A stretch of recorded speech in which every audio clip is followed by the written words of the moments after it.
पापा ने मार दिया। तो मम्मा, तो क्या मम्मा, तो बिस्मिल्लाहिर्रहमानिर्रहीम।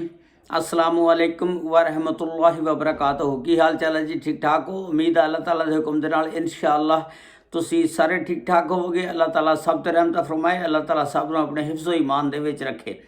अज दे व्लॉग दे विच मैं तुहानूं ऐसा एक दिल खराश वाक़या सुणावांगा कि जिहड़ा सोशल मीडिया ते बहुत ज़्यादा गर्दिश कर रहा, और एक छोटे ਜਿਹੇ बच्चे की वीडियो आ जिहड़ा बार बार अपनी मां नूं कहंदा, ਉਹਦੀ तस्वीर ਨੂੰ मोबाइल ਦੇ ਵਿੱਚ ਵੇਖ के मम्मा उठो, मम्मा उठो, मामा आप क्यों नहीं उठ रही, मेरी मम्मा को मेरे पापा ने मार दिया।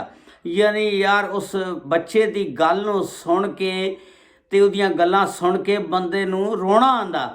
ते उस बच्चे की आवाज़ एडी प्यारी आ ते और उहदी मामा नूं वालद ने 14 गोलियां 5 बच्चों के सामने उहदियां अखां दे विच मारियां। तो उसकी मुकम्मल तफसीलात अज की इस वीडियो के विच मैं तुहानूं दसांगा। लो जी, जे चैनल ते नवे हो तो चैनल नूं सबसक्राइब, लाइक और शेयर जरूर कर देना, और नाल नाल घंटी के बटन नूं जरूर दब देना, बड़ी मेहरबानी। ये वाक़या इस तरह कि एक लड़की हुंदी आ, बहुत खूबसूरत आ, देखो तुसीं उहदी तस्वीर वेख लो, माशाअल्लाह अल्लाह ताला ने उन्होंने बहुत खूबसूरत बनाया। तो मैं तो कहांगा कि वह बदबख्त बंदा सी जिन्हें अपने हथीं इस औरत नूं मार दिता, अपनी बीवी नूं मार दिता। तो वो जिहड़ी लड़की आ वो लव मैरिज इहदे नाल करांदी आ। ते जिस वेले लव मैरिज करांदी आ ते अल्लाह ताला ने आस्ता आस्ता इन्हां नूं 5 बच्चे दे दिते। तो ये एडा गलत बंदा सी निकलिया कि इस बंदे ने रज के असला वेचिया, शराब रज के पींदा सी ते और फिर लड़कियां नूं घर दे विच लैके आंदा सी। ते वो कहंदे आ ना, हुस्न हो तो नज़ाकत आ ही जाती है, पैसा होवे तो फिर दिल खर्चने नूं कर ही पैंदा ना।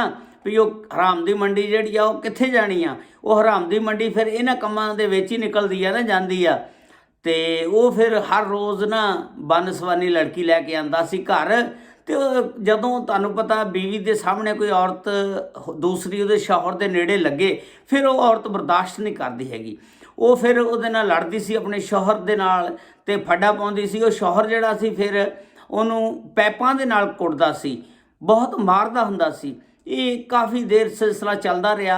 ਉਹਨੇ ਚੂੰਕਿ ਲਵ ਮੈਰਿਜ ਕੀਤੀ ਸੀ, ਉਹ ਜਾ ਕੇ ਆਪਣੇ ਮਾਂ-ਬਾਪ ਨੂੰ ਵੀ ਨਹੀਂ ਸੀ ਦੱਸਦੀ ਹੁੰਦੀ ਕਿ ਮੇਰੇ ਨਾਲ ਐਵੇਂ ਹੋਈ ਆ, ਕਿਉਂਕਿ ਉਹ ਕਹਿੰਦੀ ਸੀ ਕਿ ਅਗਰ ਮੈਂ ਮਾਂ-ਬਾਪ ਨੂੰ ਦੱਸਾਂਗੀ ਤੇ ਮਾਂ-ਬਾਪ ਕਹਿਣਗੇ ਤੂੰ ਆਪਣੀ ਲਵ ਮੈਰਿਜ ਕੀਤੀ ਆ, ਹੁਣ ਭੁਗਤ ਆਪੇ। ਤੇ ਜਿਹਦੀ ਵਜ੍ਹਾ ਨਾਲ ਉਹ ਚੁੱਪ ਰਹਿੰਦੀ ਸੀ, ਆਪਣੇ ਮਾਂ-ਬਾਪ ਨੂੰ ਵੀ ਇਹਦਾ ਅਜ਼ਹਾਰ ਖਿਆਲ ਨਹੀਂ ਸੀ ਕਰਦੀ ਹੁੰਦੀ। ਤੇ ਦੂਸਰੀ ਤਰਫ ਉਹ ਆਪਣੇ 5 ਬੱਚਿਆਂ ਨੂੰ ਵੇਖਦੀ ਸੀ ਕਿ ਅਗਰ ਮੈਂ इस तरह किया जाके दसिया तो मेरे घर दे कहणगे कि इनू छड़ दे, तलाक लै ला।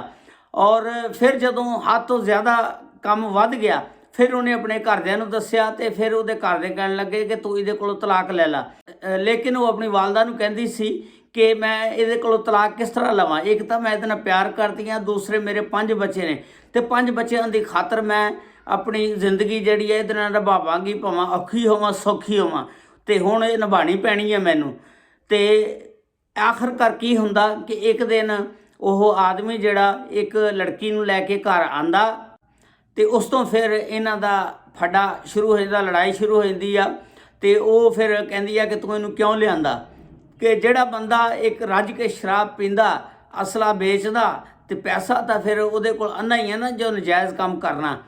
तो फिर उन्हें की कीता, उन्होंने एक दिन ऐसा वक्त आ गया कि उन्हें पिस्टल चक्या तो उन्हें 5 बच्चों के सामने उहदियां अखां दे विच 14 गोलियां मारियां।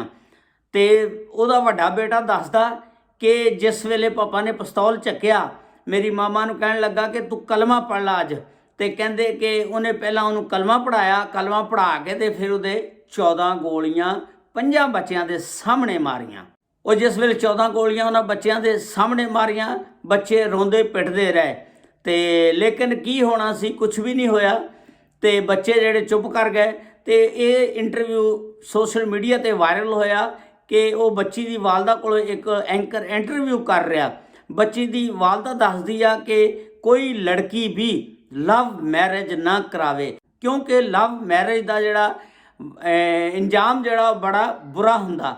क्योंकि तुसीं जदों शादी तो पहलां उहदे नाल लव करदियां, प्यार करदियां, मुहब्बत करदियां, ਉਸ ਤੋਂ ਬਾਅਦ ਫਿਰ ਉਹ ਜਿਸ ਵੇਲੇ ਸ਼ਾਦੀ ਹੋ ਜਾਂਦੀ ਹੈ ਫਿਰ ਉਹ ਲੜਕਾ ਉਹਨੂੰ ਜਵਾਜ਼ ਬਣਾ ਲੈਂਦਾ ਕਿ ਤੂੰ ਸ਼ਾਦੀ ਤੋਂ ਪਹਿਲਾਂ ਮੇਰੇ ਨਾਲ ਵੀ ਸੀ, ਕਿਸੇ ਹੋਰ ਨਾਲ ਵੀ ਹੋਏਗੀ। ਤੇ ਫਿਰ ਇਸ ਤਰ੍ਹਾਂ ਉਸ ਲੜਕੀ ਨੂੰ ਫਿਰ ਇਹ ਗੱਲਾਂ ਸਹਿਣੀਆਂ ਪੈਂਦੀਆਂ ਤੇ ਉਹਦੇ ਨਾਲ ਵੀ ਇਹੀ ਅੰਜਾਮ ਹੋਏਗਾ ਜਿਸ ਤਰ੍ਹਾਂ ਮੇਰੀ ਲੜਕੀ ਨਾਲ ਹੋਇਆ। ਤੇ ਖੁਦਾਰਾ ਕੋਈ ਲੜਕੀ ਵੀ ਲਵ ਮੈਰਿਜ ਨਾ ਕਰੇ। ਲਵ ਮੈਰਿਜ ਦੇ ਵਿੱਚ ਆ ਕੇ ਫਿਰ ਤੁਸੀਂ ਉਹਦੀਆਂ ਹਰ ਗੱਲਾਂ ਮੰਨਦੀਆਂ ਔਰ ਮੰਨਣੀਆਂ ਪੈਂਦੀਆਂ ਨੇ।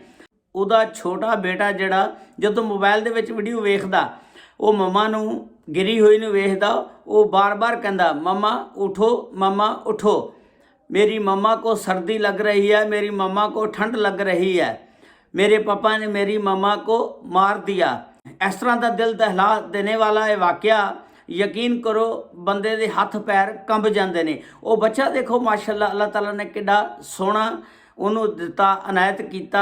ਉਹ ਬਦਬਖਤ ਬੰਦਾ ਸੀ ਜਿਹਦੇ ਘਰ ਦੇ ਵਿੱਚ 5 ਬੱਚੇ ਸੀ, ਮਾਸ਼ਾਅੱਲਾ ਸੋਹਣੇ ਸੀ। ਉਹ ਸਭ ਤੋਂ ਛੋਟਾ ਬੱਚਾ ਜਿਹੜਾ ਬਾਰ-ਬਾਰ ਕਹਿੰਦਾ, ਉਹਦੀ ਵੀਡੀਓ ਵੇਖੋ, ਯਕੀਨ ਕਰੋ ਉਸ ਵੀਡੀਓ ਨੇ ਪੂਰੀ ਦੁਨੀਆ ਨੂੰ ਹਿਲਾ ਕੇ ਰੱਖ ਦਿੱਤਾ। ਔਰ ਉਹ ਸੋਸ਼ਲ ਮੀਡੀਆ 'ਤੇ ਇਸ ਟਾਈਮ ਬਿਲਕੁਲ ਟ੍ਰੈਂਡਿੰਗ ਦੇ ਵਿੱਚ ਚੱਲਣ ਡਈ ਆ।